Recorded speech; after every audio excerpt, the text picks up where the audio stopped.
And so the next section is family, marriage, and relationships. And the first question is, are you from a broken home? If yes, how do you think this has affected you?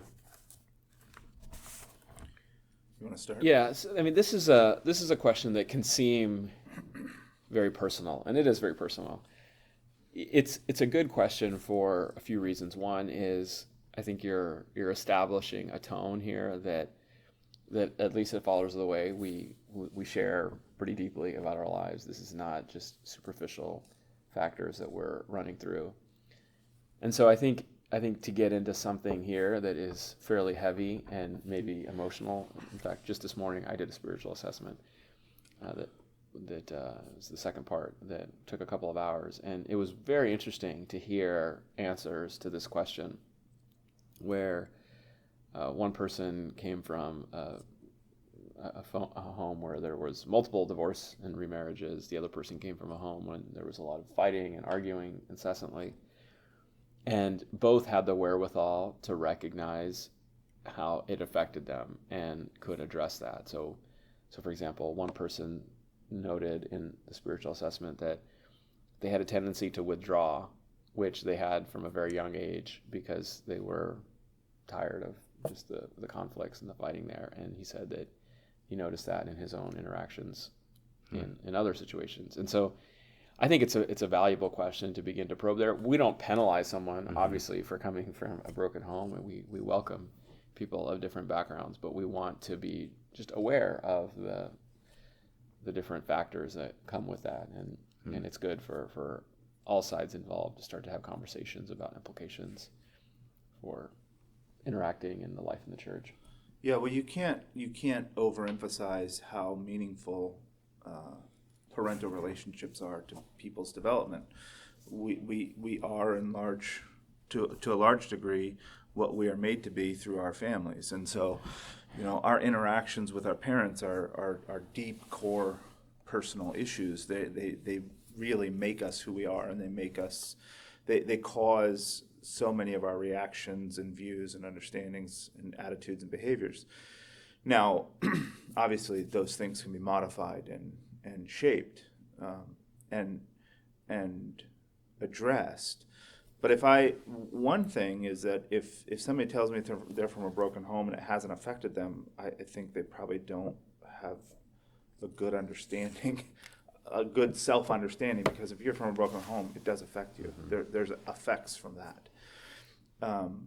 So helping people work through that, where we see it a lot, especially people that are raised without fathers, is it has almost a direct relationship to how people view God, because that's a modeled relationship. Like we develop our attitudes and ideas about God from these familial associations, and so if I have an absent father, there's a high degree of likelihood that I view God as distant and far off and kind of unreachable and out of touch.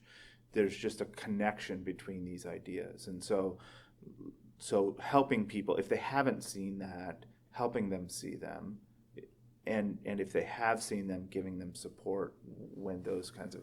The other thing, like Vinny just mentioned, is conflict, how we deal with conflict. I know that my own wife came from a broken home, and I didn't. So when we entered our marriage, she had a very different view of conflict and its resolution than I did. And it caused problems between us in our early marriage, in our early Christianity. When there was conflict, she wanted to go away, and I wanted to talk. Well, talking when you have a conflict is a much more healthy way, much more healthy response. Like, let's figure this out, let's work through it. But that wasn't how behavior had been modeled for her. When there's conflict, everybody shouts, and then we all go away, and then we pretend like it didn't happen, and we just go on with life. Those kinds of coping mechanisms come from these broken homes. Abuse comes from broken homes. Like a lot of trauma is also involved in these situations, and knowing that about our brothers and sisters in the church and helping them work through the issues that come along with that are all part of what it means to be family together and love and support one another. Got it. So this is more of a discovery, relationship building question, Yeah, rather than expecting a certain. Yeah, we're not looking for a certain Yeah, response. and often the elements that come from this will be the basis of what comes up in later church life as we work together in our small groups and as we process different weaknesses that individuals might have. Great. So the next question is, if single, what is your current housing or living situation? Are you above reproach in suggesting not even a hint of immorality? For example, mixed gender living in a same apartment or dorm. I think that this one's pretty straightforward. It is here. pretty straightforward, but we've had issues with it before. It's come up that sometimes people just don't see anything wrong with co-ed housing situations. It's rare, but it has happened before. And so it's just something we've learned to ask and make sure that everything's above board.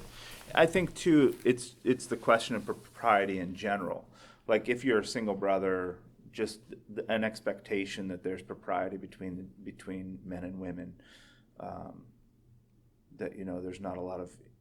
If I'm a single man living in an apartment by myself, the idea of entertaining women in my house alone is not a good idea. Right.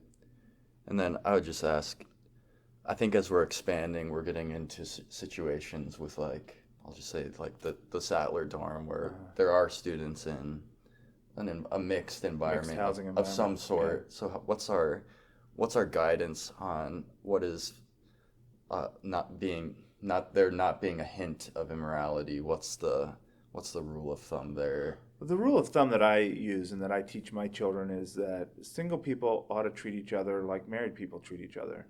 Like the way that I treat Finney's wife, who is a good friend of mine, an important woman in my life. We've been together through many, many things. But there are certain rules of propriety. I wouldn't take Laura out to lunch, just me and her. Like that, there's a level of distance just because we're married people, and even though we're brothers and sisters in the same church, there's a level of propriety about what's appropriate and what's not. And I think that's a healthy, unless there's a courtship going on and reasons for a deviation from that principle, single people ought to act the same way. You ought to act as if I'm a single brother, I ought to act to a single woman as if she was somebody's wife. And that's a way to keep things in proper perspective. Right. Yeah, it's well said. Great. So the third question is, are you married? If yes, how is your relationship with your spouse? Are there any struggles or issues you would like to overcome?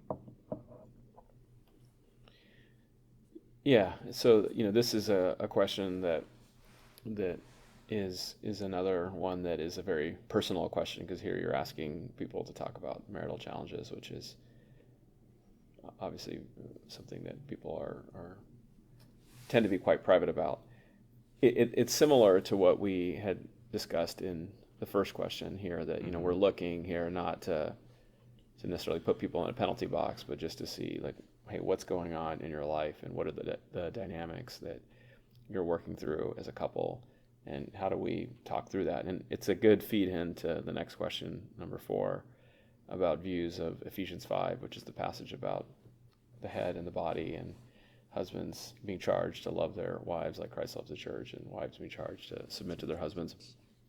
And so this question, number 3 and number 4, is one that we've seen multiple times requires a lot of heavy lifting to unpack and explore. And what do you believe about the Bible, and how does this actually play out in your day-to-day life? So yeah, it's a question that I think is an important one, because if you don't have a strong marriage, you've got a lot of work to do. I mean, that's understandably the most important human relationship that we have, and so it's worth spending a lot of time to understand that. The strength of our church is dependent on the strength of our internal relationships. The church can only be as strong as the families in the church, and so this is like one of the base level, foundational level experiences in people's lives. Is how are you interacting with your spouse? When we bring up Ephesians, there's these twin errors, these twin monstrosities. You have dominant tyranny by men on one hand and feminism on the other, And both of those rear their ugly head in marriages, depending on where people come from, depending on their situation, their backgrounds. We see both of those things as enemies to the Christian marriage, and we have to. They are surprisingly subtle, especially at the beginning, and so those are things that we're looking for. Is there a genuine benevolent care and carefulness and love by men for their wives? Is there a real respect and submission, the expectation of submission in women? Are the roles in place? And what I often like to use in as a companion the 1 Corinthians passage, which I think we deal with in specific later, but it fits here as well, because there's a good modeled hierarchy of relationship in 1 Corinthians when it says that God is the head of Christ, is the head of man, is the head of woman. And so when we deal with those two errors of tyranny on the one hand or feminism on the other, it's helpful to look at that modeled behavior and say, how is God over Christ? Is that a tyrannical relationship? Is that one of oppression and dominance and control? How is Christ over man? Is it one of oppression and control and dominance? That's how men should be over their wives, that caring, loving, tender shepherd approach. And then the other, running up the other direction, what does it look like for Christ to submit to God? Is that a burden to him? Is that something that's hard for him to do? What is it like for a man to submit to Christ? Is that a grief in his life that's such a toil, to a weight to be under, or is it liberating and freeing? All those things should flow up and down that chain of relationship. Would you add anything on to No, I think that's very good. So that follows into the next question. Is for married couples, what is your view of Ephesians 5:22 through 32? When you come to scripture and the spiritual assessment, do you usually pull out a Bible and read through the passage with a person? If there's a citation like this, we should open up our Bibles and look at it and read it together and say, how do you view that passage? What do you think of when you read this? Right. How does this affect you? So should we do that now, or for the sake of, should we read this passage and right here, right now? Yeah. I think for the sake of time, maybe we'd let Yeah, it go. and I would say too that if somebody that I'm dealing with is they know the passage fluently and they're very well versed in it, then I don't know if you always read it, but I don't always read it. But depending on what their background and where people seem to understand. Like, for example, later on there's a question about 1 Timothy 2:15, which most people can't quote verbatim and don't know very well. And that would be one that I would highly encourage people to read. Okay. We should at least be ready to read it if people aren't familiar with it. Right. So the principles that flow out are loving authority and glad submission from Ephesians 5:22 to 32. And if couples aren't there, is this like a stop moment in the assessment to continue on, or is there a period of discipleship? Well, it's the first pastoral opportunity for the church. If we get to this place and things, and in the course of this discussion, there's a lot of problems. Right. You know, there's an opportunity to listen to a couple share their grievances and talk about things that aren't working well. I don't think that means that unless there's sin that needs to be repented of. I think being aware of that and being able and willing to move forward in the church's counsel and correct those things, and a desire for that, a desire for whole relationships, is enough to keep moving forward. But it should, if that's the case, then there should be a part B to this where we're going to follow up and input some discipleship into that marriage and have somebody checking in and saying, how are things going? Are we progressing? Do you need some supports? What's happening? So it's a place where we should know that there's a concern and be able to provide support moving forward with the church.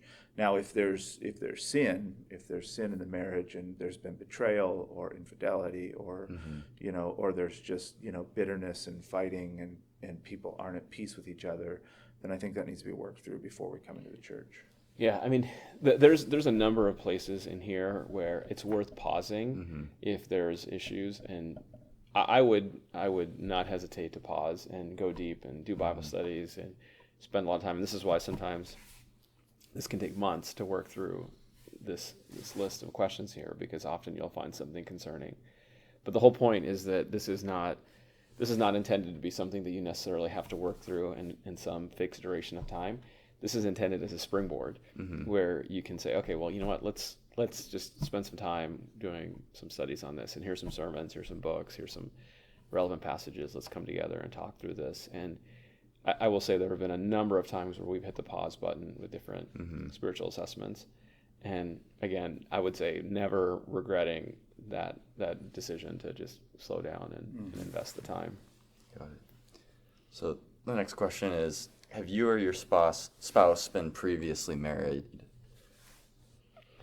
That's yes a or no, simple answer. yes or no question. Yeah, and unless there's been a death that is something that's intervened here, we would certainly say that's a cause for immediate concern and addressing that, and we would not feel comfortable admitting someone who was Previously married. and that spouse is still And alive.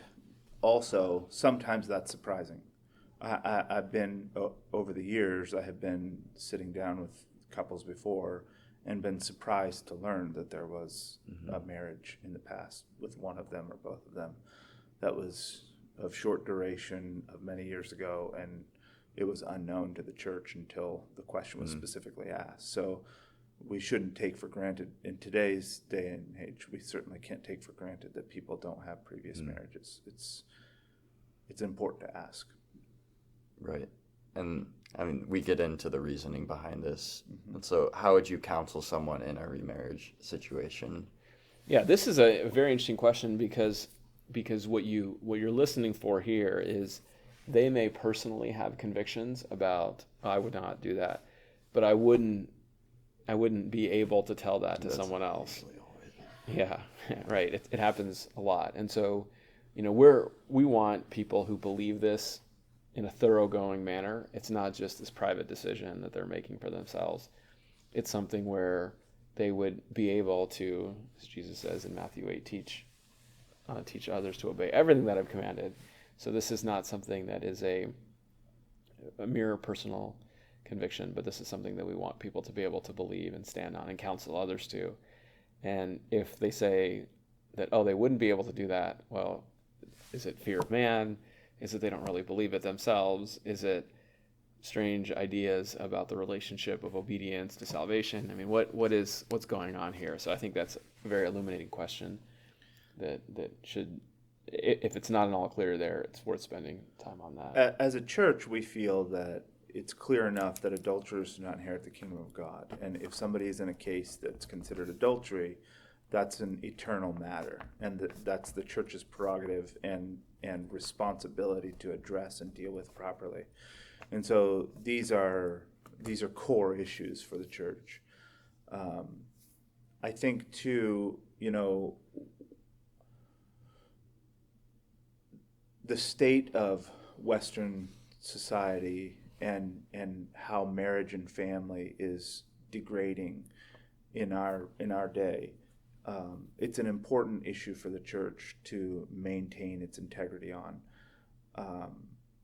In fact, I think that most of us believe that the reason society is in the state that it's in is because the church has lost her moral footing in regards to marriage and family.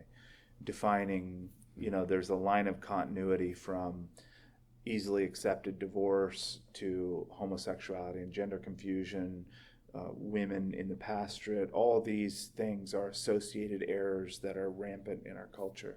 And we're pushing back against that whole tide. And these are important battlefields for the church in culture to deal with. And they're necessary things for the church to maintain her purity and her place, her moral authority in our day. And so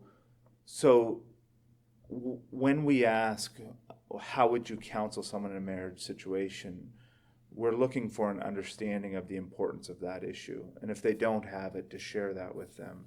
The other thing is, I would say, is that because of the complexity of people's marriage situations when there's been multiple marriages and how those things are discerned. The church has a way of counseling through and some principles involved with how we view divorce or marriage and what constitutes a marriage and some longer form questions. And we have teachings. Finney and I did a series, 5 messages on divorce or marriage. I think if people don't have a good footing, because here's why it matters. Because we're going to deal with divorce or marriage. We're a church that's trying to be adventurous and progressive with the gospel. We want to bring the gospel to people. We want to bring people into the church. We want to be able to take people in the world around us and bring them into Christ and into the kingdom. And any church that's doing that in America is going to deal with divorce or marriage. And so knowing how we're going to deal with those issues before we end up in a place where, Brother Bill and Susie come to the church and we love them when their children are great and everything, and we find out there's a divorce or marriage situation, and now the church is split on whether or not it's okay or they're in adultery.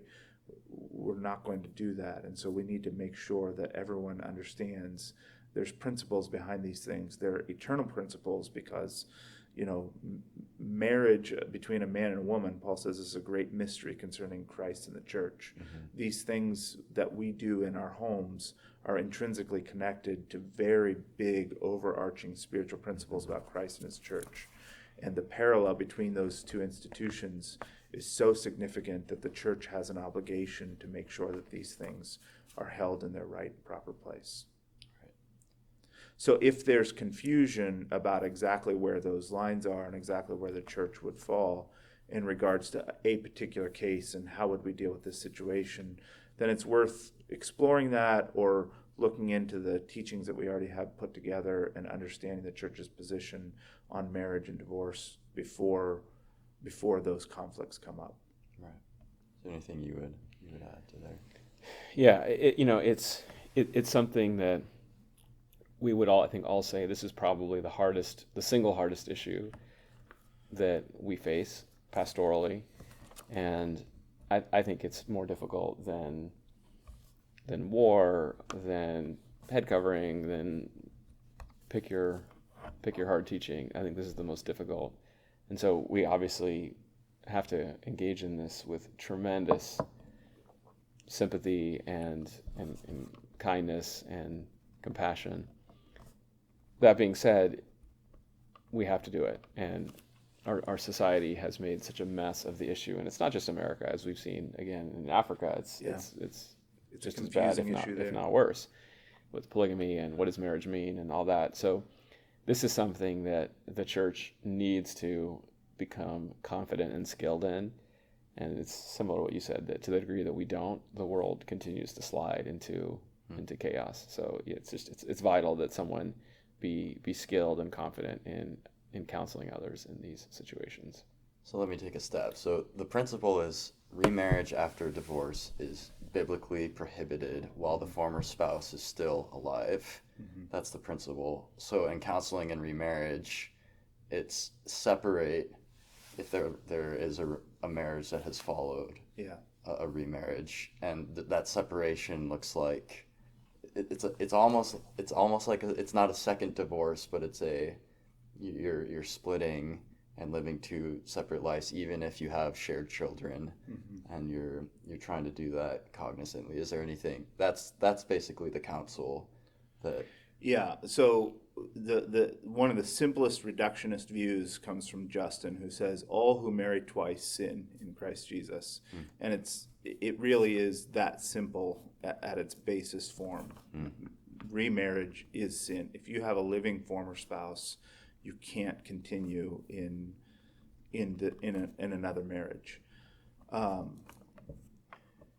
just want to dig in because a lot of the counsel is go back to your first spouse. Yeah. So that's not what we're saying. That's actually not our counsel, right. And so this opens up, the difference between among people who are against remarriage. There are two schools of thought.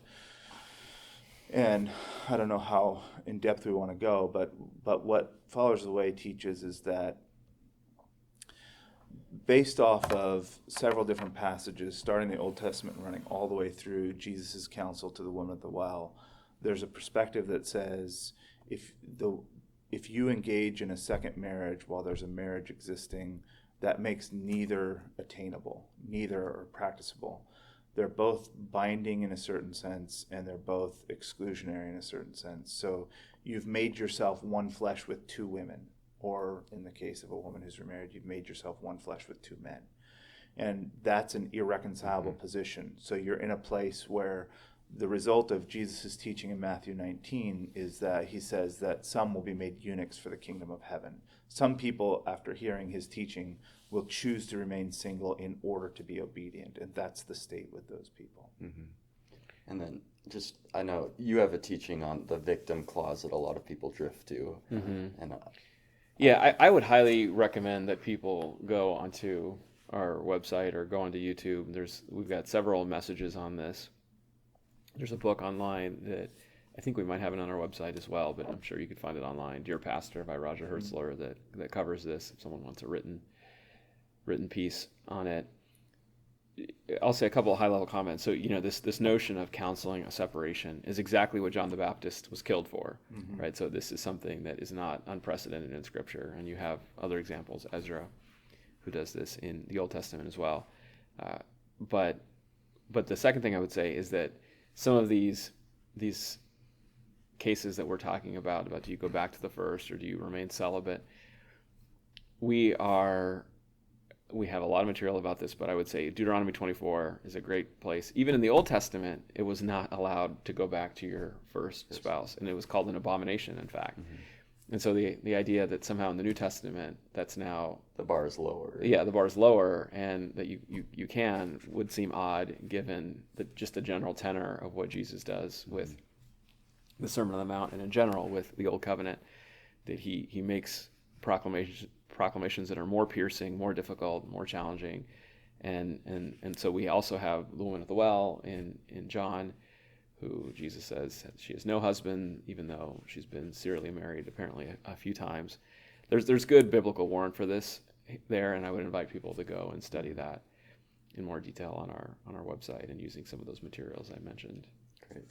Yeah. So the next question is, Before we leave there, one more thing. I think one of the questions that we deal with in spiritual assessment is that not everybody considers themselves an expert in those clauses of divorce or marriage. And so what do we do with somebody who they sit through the assessment and they say, generally I'm against remarriage. I know that you can't be remarried and be okay. I'm not exactly sure how to work out all the complexities. What do we do with that case? Does somebody need a full mental assent? Do they need a full understanding of all the intricacies and complexities that the church would deal with in order to be able to come into communion? And the answer is no, but they can't be opposed to the church's teaching either. I feel like that we have a consistent principle and ethic that we deal with divorce or marriage cases, and people need to be at least willing to concede to that, and at least willing to say, I see where it's coming from. I understand it in general terms. I'm not sure. I'd need some help if I was going to work out all the specifics, and I want to. I want some training and teaching on these things. I want to understand it better. I'm not opposed to what the church is saying. I just don't understand it all. I think that's a place where we can move forward and say, here's a series of messages. Listen to this. Let's have some more questions and comments about it, and we can move on. For transparency's sake. Yeah. Great. Anything else before we? Sorry. So the next question is, do you have children? If yes, how do you feel that your parenting is going? Are there issues you would like to discuss concerning your children? I think like the marriage question and the your family growing up questions, these are designed to help figure out how this person or these people, in the case of a couple, are working through their relationships. And the most important ones are the hardest ones, how we raise our children, how we deal with our spouses, and then how we deal with our church community are the core issues of character. And any parent will tell you that the greatest strain and test of their character is in parenting. It's an incredibly difficult process with tremendous rewards and tremendous risks, but how people are working through their child rearing, what their kind of like core ethos as a family is, how they think of discipline, how they view obedience with their children. Are they the same thing with a marriage? Are they tyrannical over their children? Is there heavy-handed, oppressive tactics? Is there anger? Is there dominance and control issues? Are there power struggles? Or is it the other side of the coin where there's laxity and no expectation of obedience and children running crazy? All those things are things that we want to understand about a family, and for the same reasons provide supports and instruction and encouragement and discipleship. Yeah, this question is I think a very, very illuminating question for a few reasons. So the first thing I'll say is that before I became a parent, I knew everything about parenting, and I had read some books, and it's like, yeah, I know how to do this. And then you so easy. It seems very easy, right? And then you ultimately have children, and you realize how incredibly humbling it is, and how difficult it is, and how much you need, certainly more than just reading books and your own human wisdom, and that you need the power of God, you need the input of others, you need just so much in order to be an effective parent there. And one of the things that I listen for in all this is there's a certain type of parent, and there's a certain type of family, which is, I like to refer to them as like a castle. It's a castle mentality, and they don't want input. They feel like they're all set, and there's a little bit of coolness and distance between them and everybody else, and that is not good. It does not go well for them, their children, you name it. And I don't know anybody who's even a decent parent who would say there's not some issues, something we're working through where we feel like we need to grow in that. It's just there's too much. There's too many areas in which all of us have weaknesses. Your children are like magnifying glasses. They find the weaknesses that you have and they magnify them. And we all have weaknesses, and your children have this amazing ability, almost like a metal detector in the beach, where it finds the guy. It kind of goes off and it finds some little pocket of metal there that you would never see, but somehow the metal detector can find it. In the same way that your children have the ability to bring out. I know several families that would say we never thought that we had a frustration or anger problem until we had children, and then it came out. And well, guess what? It was there before in a way that maybe you didn't recognize, but they have found that, and that's a gift. That's God's gift to you. That's part of the sanctification process that He wants you to work through. And so this question, I think, is one where you're going to learn a lot about humility, about a person's this kind of castle-like attitude, or one of like openness. I want to receive from people. What do you see in my child? How maybe I see you have a strength here. Can you give me your perspective on that? How I might improve there? So I think 7 is another one of these questions that you're going to learn so much about an individual for how they, or a couple, from how they answer this question. And you can tell right off. A loving, connected father should have a running tally of the weaknesses and vulnerabilities of his children. I have 11 children, and I could go through with you right now where each of them is at and what we're working on as a family in each of those 11 children's lives. I know their weaknesses. I know the things that Eric and I are doing to try to strengthen them and build their character, and where they're falling short. And that ought to be a current, easy thing for a father to come up with, to be able to assess his family and say, if he's connected and if he's responsible for his family like he should be, he ought to be able to say, here's where this child's at, here's this and that, here's the things that our whole family is in need of and is working on and growing in. There ought to be a running list of things that we're working on as families in order to produce the outcomes that we all hope for, the glory of Christ in our children, that they're walking as faithful, obedient sons and daughters of God. That to produce those outcomes requires intensive labor and skill, and it ought to be manifest. We ought to be able to ask this question and say, what's going on with your family? How are your children? What are you working on? And people, if they don't, it's not the end of the world. It's not like you're a horrible person. It just means that something's missing in the home. And why don't you know where your children are at? Why haven't you learned the skills? Let's talk about this, and let's figure out what your family needs in order to be able to have that input to be producing healthy, obedient children. The other thing that I would say is this, going to Finney's castle mentality, there are people who have come to Followers of the Way and left Followers of the Way because we're trying actively to destroy that king of the castle mentality. It's a very American notion that, within these four walls, I'm the king of the castle, and what I say goes, and I'm in charge here, and this is the place where I'm not under scrutiny. My home is the one place where I don't have to answer questions. And that's an evil idea, and it's not a Christian premise. What we're striving for as a community is open homes and open relationships and open connections to each other as brothers, where we're getting feedback and input about how, if you see me doing something that looks abrasive or harsh. I'm working with my church now on my own life and character about gentleness and being easy to be entreated, because I know it's a weakness that I have in my life. And I'm asking my brothers, if you see these places of weakness in my life, I need to see them, because I haven't been doing well at it.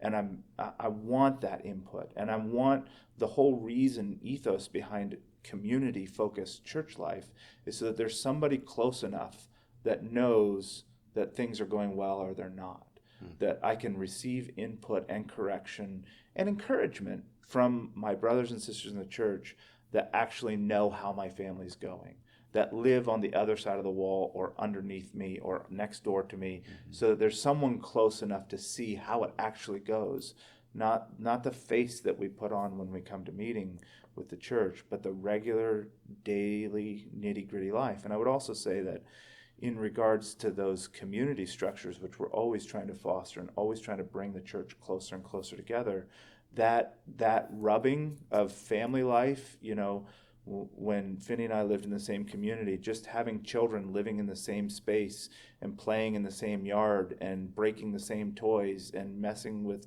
leaving stuff out, just that nitty-gritty of life is some of the healthiest, most well-used components to Christian life, is to have our families close enough to each other that we have to work through that stuff together. It's invaluable as a father. Yeah, and this is explicitly taught in Scripture, the concept that we don't on our own know enough, and we need the input of others. So the most clear passage is Titus 2, where it talks about the older women teaching the younger women how to love their husbands and love their children and be effective as mothers and wives. This is not a skill that we are born with and that we have.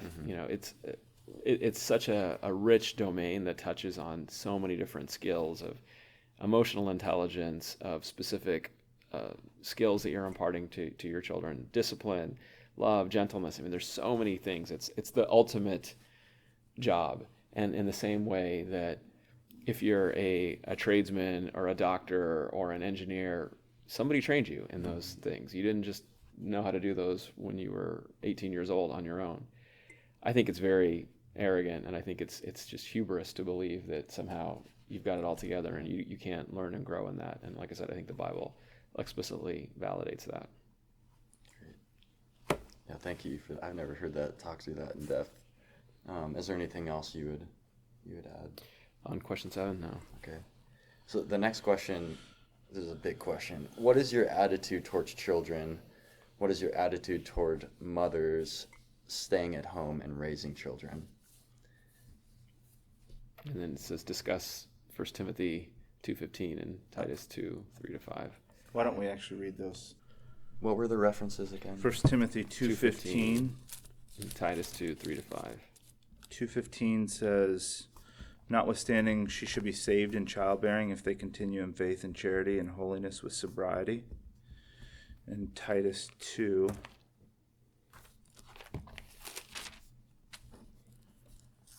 3 and 5.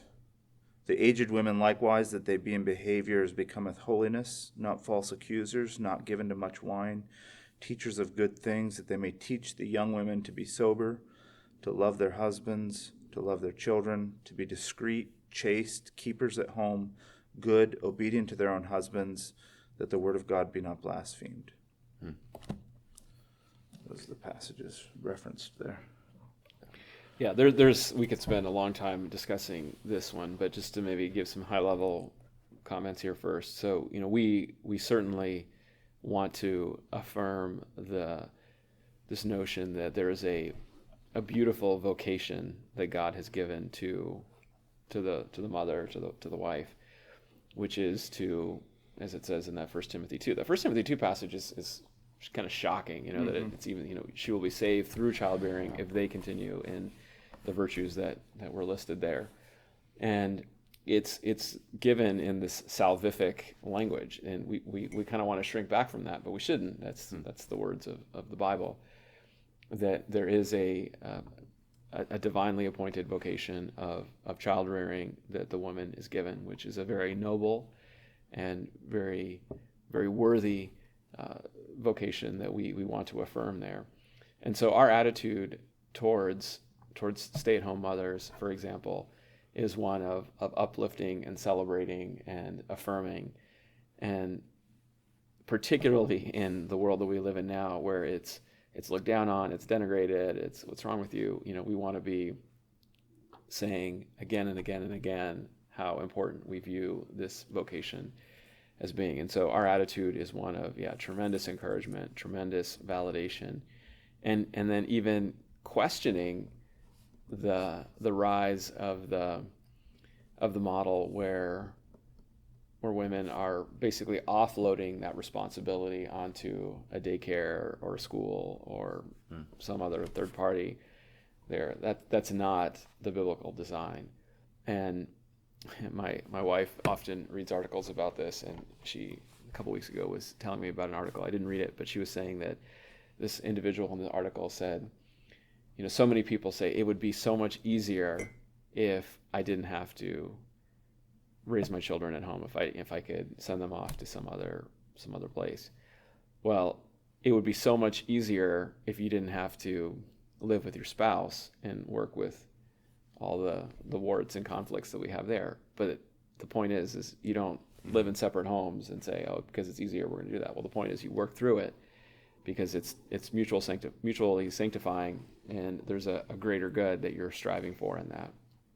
So we really want to affirm that vocation. And then in general, attitude toward children, which is the first part of this.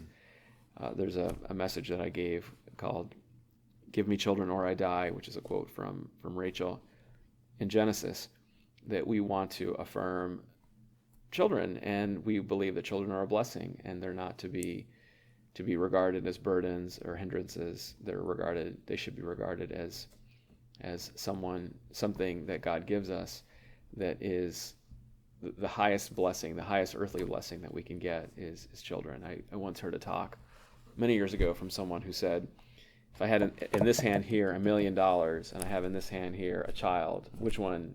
And I said, pick one. Which one are you going to pick? And part of me was thinking, $1 million sounds pretty nice here. But his thesis was that if you really know the Bible and you have that biblical sensibility, you would choose the child over the $1 million. And I think he's right in that statement there. So we want to be very, very affirming of this, and passages like Psalm 127 that say that children are a blessing, their heritage. Blessed is the man whose quiver is full of children. We want to say this again and again and again and again in a society where it's just the opposite. Yeah, I've spoken on it as well. I spoke recently, I think it's a message called Children and Enduring Hope of the Future, that our heritage, our worldview should be shaped around the things that God values. And when we look at the scriptures, God values home, family, children. We've inverted, societally, we've inverted the priority structure. when a woman is childless in the Bible, she's weeping and crying out to God, and we have celebrated barrenness. We have celebrated the barren womb. It's like the mark of our age, is the freedom that we associate with not being tied down to children. I think it's another indicator of our day that feminism has convinced our culture, and especially our women, our sisters, our mothers, our daughters, that they are slaves if they serve in their homes and free if they serve corporations. And the terrible, terrible and tragic irony of the feminist movement, at least in its most current iteration, is that women have been made unimportant. They've been relegated to an unnecessary component. And I think that's the message that I return to again and again, is that women, mothers in particular, are necessary components for proper child development. You cannot properly raise a child without its mother. It is a needful component in the home. It is a needful component for the child's well-being, for their spiritual, physical, emotional upbringing. Children need a mother. And that's the message I return to again and again. Children need a mother. She's not an accessory. She's not a non-necessary piece of equipment. So that message that mothers and children go together, that the Christian home prioritizes the two of them being able to develop and mature together, is an important one, and the priority that children take in our lives, that barrenness is bad, that having children is good, that we should want to have children, that they're good for us, they're good for our life, and we're good for them, they're good for the church, that the home is an institution worth preserving and loving and caring for. So where this question on our assessment becomes very practical is in homes where that isn't a committed notion, where the idea of maybe we'll have children, maybe we won't, we'll decide when it suits us, maybe we don't want children right now. Those are all questions I want to dig real deep on and say, why don't you want children? Why would you be at a place? The way I say it is that there are times when children cannot be brought into a family, but the things that produce that are brokenness. So tell me what's broken. Is your ideology broken? Is your body broken? Is your spirit broken? What's going on that you are at a place where you would not want the blessing of a child? Let's explore that. That's the way that I work through that question with people who aren't at that place. Do you add anything on? I think I will in the next question on homeschooling. I'd like to press in a little bit to where you got it there. So practically speaking, the belief that children are always a blessing, what's the counsel on family planning for married couples? I know that that's kind of a question people have in the back of their mind when they observe Followers of the Way. Yeah. And people are like, what do you teach on family planning? Yeah. I think that there's a lot of room for those conversations, and those conversations can vary. Where I want to start the conversation is where we both agree that children are a blessing. If we can start at that place, then we can follow those complexities out, whatever rabbit trail they lead us to. But if the beginning premise is that children are a blessing, and the general course of marriage is to produce children and a family and to walk all that out and its implications, if that's where we start the conversation, then we can talk about family planning. We can talk about when things don't go right. We can talk about what problems we may be facing. We can even talk about financial planning and how we're going to deal with the implications of having children. All of those are open questions if we agree that children are indeed a blessing, like the Bible says. If that's our start-off point, then the other things work themselves out. So I don't want to avoid your question, though. we're not saying that there's a particular view of family planning that you have to submit to in order to be a part of Father's Way. But as a church, we believe in the value of children as the starting point for all those conversations. Makes sense. Would you add anything to that? Yeah, I mean, you will find some differences on some of the particular details there. You'll find some people who will be more on it's called the Roman Catholic side, which is kind of a no contraception, and everything is governed by these principles of so-called natural law. And then you'll have others that aren't maybe quite as hardline on that, but hopefully, as Matthew said, will be oriented and like-minded on the general concept that children are to be celebrated and welcomed and sought after, and that we want a multitude of blessings. Who wants to refuse blessings from God? I mean, what arena is there we would say, okay, God, I don't want a blessing from you, and that. So I think that was similar to how I would express it. Thanks. And then this leads into what is your attitude towards homeschooling? Yeah, I'll start. So, we also have some messages, although I actually would like to see us do some more messages on this. We don't have enough yet on this, unpacking this. But in general, so let's start with what is the scriptural paradigm. So I think Deuteronomy 6 is probably the most clear passage here, where it says that it's the job of the parents, the fathers, to be with their children, instructing them in the way, talking about the ways of the Lord from when they rise to when they go to sleep. And the primary goal of those years that we have with our children, from when they're born to when they leave the home, is to cultivate a relationship with them and to instruct them in the ways of the Lord, right? That's, I think, at a high level, those are the main goals. And relationship is one thing that you can't delegate. So no matter how much money you have, and no matter how successful you have, if I want to make a relationship with you, Zach, I can't do that in any other way other than spending time with you. And so homeschooling really is a way of expressing that conviction that relationships can't be delegated, and that you need to just spend time with your children. So that's really foundational, I think, in all this, is to understand that we want that to be the centerpiece there. And similarly, we don't want the main relationships. This happens all the time. This happened to probably most of us who went to public school sometime between the age of 12 and 14, maybe even earlier nowadays. Your parents aren't cool anymore. You care more about what your friends think than what your parents think. And some of the most valuable years, where you should be building a relationship with your parents, where you can really build a relationship with your parents in ways that you can't when you're 3, 4, 5. There's a different kind of relationship that's being built there, which is also important. But that more adult, conversational, instructional, friendship, even at times, relationship, you're giving those away to a third party that you probably don't even know. I mean, how many of us, I went to public school, how many parents know the teachers, know the friends? You don't.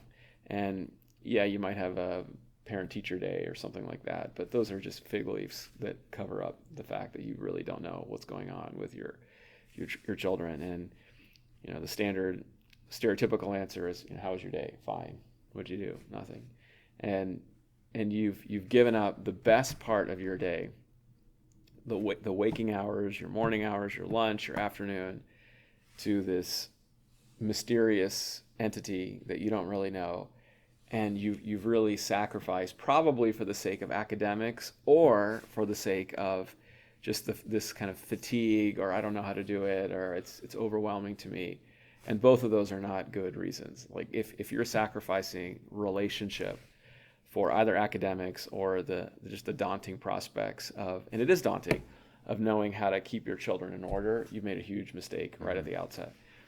So we're not here going to talk about academics per se, but especially in 2019, and we're almost in 2020 here, the idea that you can't get as good, if not better, an academic education in a home environment is just a joke. I mean, that's just totally wrong. The second one is more formidable, and that's where I think where we as a church have a lot of encouragement to do, to say you can do this, and if God gave you the blessing of children, he will similarly give you the abilities and the gifts to walk with them through all of these years of development there. And there's a lot that we could say about that, and I'm sure at some point we could do more messages on that. It is overwhelming. There are days where you'll say, I can't do this. There are days where you want to throw in the towel and say, I just want to put them on a bus and have them go away. But again, those are exactly the moments where you're right at your limit. It's almost like, maybe to use an analogy of where, if you're bench pressing or you're doing your weights and you're doing a curl, and it's that moment where you can't quite do it and you're like right at the edge, that's where you get the most muscle gain. You do that last rep, and that's where you get way more than the 10 reps that you did before that. And so that's exactly where, in those moments where you push through, that you get the greatest blessing and gift and strengthening from God. So this is not to say there are exceptional circumstances where homeschooling it's okay to not do that, and there are rare exceptions where I think that might be sensible. Like there's certain countries apparently where that's the case. This is not right now in the U.S. There's certain situations where parents are incarcerated or there's just no other option there. We had a case in Uganda that you'll know where the parents were illiterate, and we used that as an opportunity to get the parents literate and raise the whole family up, right? Because at first you think, oh, the parents are illiterate, there's no way you can homeschool. Well, you know what? Actually, you probably can, but it's going to be done in a way where the parents first need to read and become literate there so that they can impart that to their children. And we would make the case that now you've done way more good than just saying, oh, I can't do this, I'm going to send them off to some school there. So there are exceptions to this, but I think the overall rule should be to assume we can do this. It's God's normal design, and we're going to trust that unless proven otherwise. I think there's very few reasons that it makes sense to defer the training of your children to someone else. What we deal with, Finney's exactly right. It's not an academic disadvantage. It's not even a career academic disadvantage to homeschool anymore.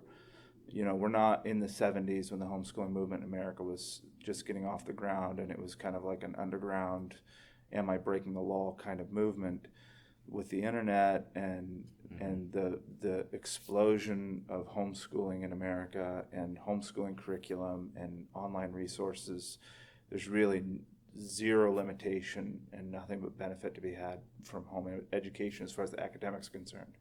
Where we always find the rub is in the capacity of the parents, the attitude of I can't do it. And what I always come back to in those conversations is, well, why could the teacher at school do it? Why can some unknown person at school control Johnny, but you can't control him at home? They can control him at school. He's going to go through the day there and deal with discipline issues and work out his problems and learn how to sit in a desk and learn how to do his work. Why can she do that, but you, his mother and father, can't do that? It's just deferring the task, and it is literally passing the buck. It's saying, it's not my job, I'm not going to deal with it. Well, children are our job. They are our responsibility.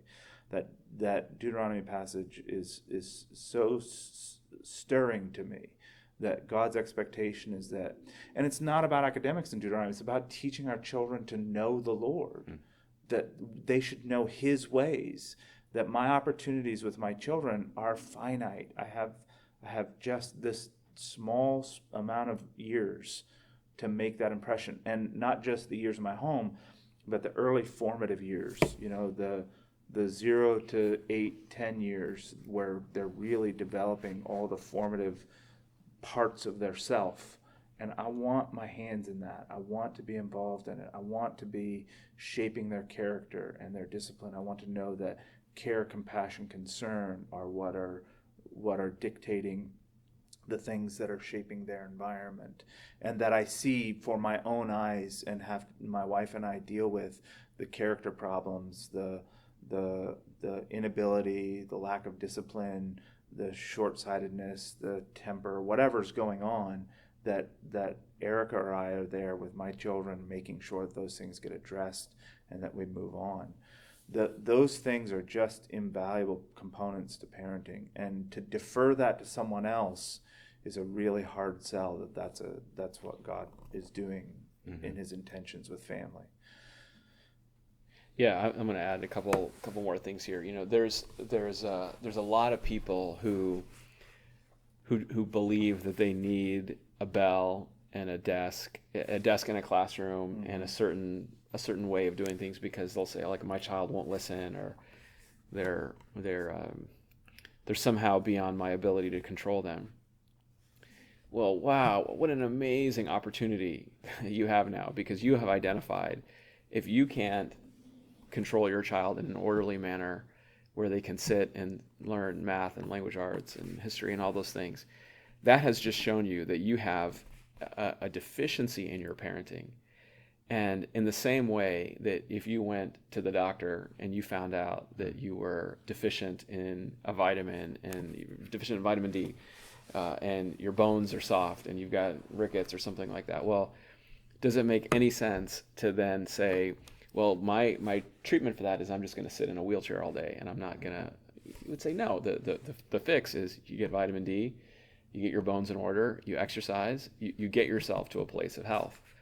And what the homeschooling model does is it exposes all of these deficiencies. So it will expose, if you can't control your children, if they can't sit still, if they're bothering the other children in the class, in your home rather, and they don't listen. I mean, there's 100 things that this is going to expose in your life.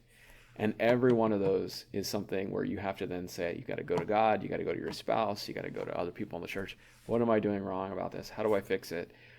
And it's the ultimate kind of illumination, continuous improvement tool that God has given us in order to get ourselves, I mean, forget about even our children here. I mean, they're obviously a huge part of this, but even to get ourselves in the right place spiritually, where God wants us to be. So I just think it's a massive, massive tool that God has given us for our own sanctification.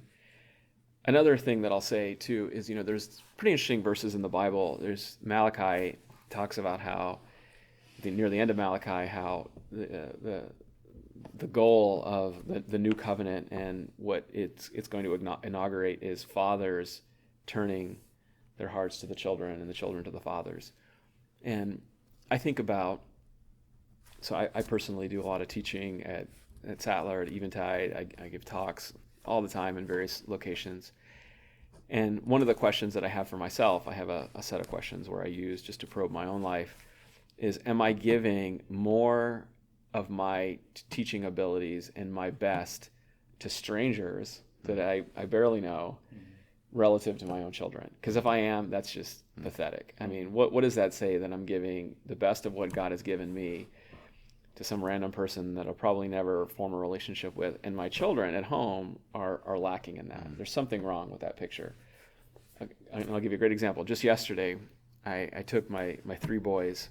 I happen to have done quite a bit of computer programming in my years, and from when I was a fairly young person, I was very interested in the structured thinking of algorithms, and I think it gives you a lot of mental clarity, and I think it's something where it helps you in your public speaking and your writing and so many facets of life if you can get a computer to do a set of tasks. And so when I was young, I wrote a very simple word processor, and I learned a lot in that. I would do these very interesting tasks, and so I said, you know what? And we've done this for a little bit now, but I sat down with my boys and said, hey boys, I'm going to teach you myself how to do computer programming. And so I had my three oldest boys, I have 7, but my 3 oldest boys on either side of me, and we sat down and I watched them do coding, and then we passed it around. What about this? What about that? It was amazing. And they lit up. They loved it. They were talking about it for the rest of the day, and even I think today they're still excited about it. And I got excited because I got to impart the way that I think about doing different tasks to them, right? And so that's a small example of where you can take the things that you're good at and all of your strengths, and now they become your children's strengths. Where if we take the counterfactual and say, here's a person, me, that I like computers, well, I'm giving that to somebody else, and I have no idea what their strengths are, but they're not going to get the same gifts that God has given me. Again, that just feels like such a tragedy. It feels like the very things that God has given you for the express purpose of propagating that and using that in your own children, you've lost all that if you don't adopt with great intentionality homeschooling. And by the way, homeschooling is as much for the fathers as it is for the mothers. That even if you're a busy person who's got a full-time job, you better figure out a way where your children are getting your best, not the leftovers, but your best. And that involves creativity. I sometimes take my children in with me to work. I take them with me when I go to my apologetics classes. I figure out ways to bring them and incorporate them into my life. And the father better remember that if he doesn't have his heart turned to the children, as it says in Malachi, God will strike the land with a curse. So this is an incredibly important domain of life that I hope certainly every one of the followers of the way community embraces. One last thing, just to speak to competency, I think it's one of the important ministries of the church is to encourage families that they can do it. That not only can they do it, but they can do it successfully and very, very well. My wife has I think the last completed grade of education was 7th. And she's producing brilliant homeschool students. I mean, children that are vastly more literate than I am. Like they're the literature that they consume, the math that they do, they're very, very competent students. And some of my children are more academically inclined and some are not. The point is that with the availability of resources that we have at our disposal very easily, and the commitment to the child, the main premise of my homeschool is to teach my children to read well and to teach them to love learning and to find how to teach themselves. If you can instill those 3 things in young children, the sky is the limit for their academic opportunities. And they don't quit learning when they quit doing school. They're children who have competency for their whole life. They can teach themselves whatever they want to acquire for the rest of their days. And that's the real heritage of the homeschool family, is the ability to teach your children those things. Love to read, figure out how to teach yourself, and figure out how to find resources that you need. Those 3 things are invaluable lessons, and anybody can do those things. Can I ask one more question? I think you touched upon it in a previous question, but usually the pushback or the question that I get with homeschooling is, what about the social dynamic of that schools provide to children, like a church school, something like that? Like, isn't there some sort of aspect of the social life that is getting missed out upon in homeschooling? And how do you guys address that question? Well, it's not missed, I don't think, in either of our homes. I have 11 children in my home, and you have 7 in yours. So what I would say is that a well-rounded social environment where we're interacting with not just peers within a certain age group, but across the spectrum of ages, and learning, like in our homes, for a child to interact with children older than them and younger than them, to care for a little one and to listen to an older one. Like that whole range of potential social scenario, it actually creates much healthier social outcomes. The other thing is that our communities and our interactions with each other and keeping children, having opportunities to play with each other and get together for group projects and whatever the case may be. I find in a long trajectory of history with homeschooling, homeschoolers are generally much more socially adept than public school and church school children, because you get this like pack mentality of either the Christian day school or the public school, where we're all 12-year-olds and we hate the 11-year-olds and we're afraid of the 13-year-olds, and like this pack mentality, like a group, like a pack of dogs. You get 30 children in an environment, they're going to work out their own pecking order, and there's going to be the boss and the loser, and all that dynamic, I don't want. I'm not trying to teach my children that. I want to teach them to be gracious, kind, and social in healthy ways, not fall into pecking orders and pick on the people below them and fear the people above them. Yeah, I mean, there's a premise in the modern educational system, which is that if you have all the same age in the same classroom, that somehow is optimal.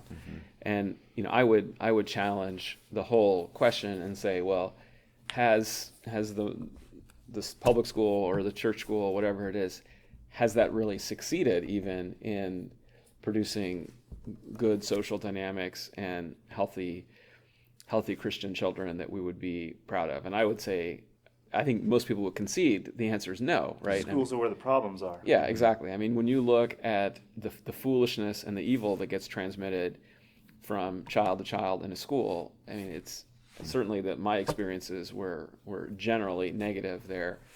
And we've had a number of people, I did not myself go to Christian schools, but we've had a number of people say that Christian schools, particularly for that younger age, can be worse even because now you have supposedly Christian children who are spreading all kinds of immorality and foolishness and wrong ideas and producing disillusioned children who don't even really believe in the core tenets of the gospel. So I would say, show me first a good model on the other side before coming and criticizing this model here. The other thing I would say is that with the homeschool model, as Matthew said, it's more intergenerational, so to speak. It's more cross-age there. And you hope that, and I think this generally works, but if it doesn't, then this is another reason why you have the church to give input to this, is that you really want the child to be learning from adults. You want them to be learning good social decorum, not from another 8-year-old. I mean, do we think another 8-year-old is going to effectively teach manners and responsibility and honor? Probably not. The way that you really want them to learn that is from their parents. And so convictionally, we would say that the best social dynamics should come first from the child learning from their parent, and then secondarily from siblings and all that whole package there. And then, as Matthew said, I mean, we have more than enough social interchange.